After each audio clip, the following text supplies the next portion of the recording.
সফলতার জন্য কখনো অসৎ পথকে বেছে নিও না।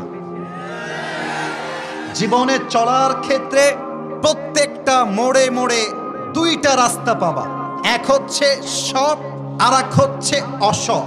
অসৎ রাস্তা অলওয়েজ সহজ হয় এবং এই রাস্তা তোমাকে বলবে তুই আয় আমার দিকে, এই রাস্তায় আসলেই তুই সফল হয়ে যাবি। আর সততার রাস্তা অলওয়েজ কঠিন হয়, কষ্টের হয়, পরীক্ষার হয়। তবে তুমি যদি অসৎ পন্থায় সফল হয়েও যাও, শুরুর দিকে মানুষ তোমাকে বাহবা দিবে, সালাম দিবে, স্যালিউট করবে, কিন্তু যেহেতু তুমি অসৎ পথে সফল হয়েছো, একদিন তোমার হাতটা নিশ্চিত হয়ে যাবে। ঠিক কিনা বলেন?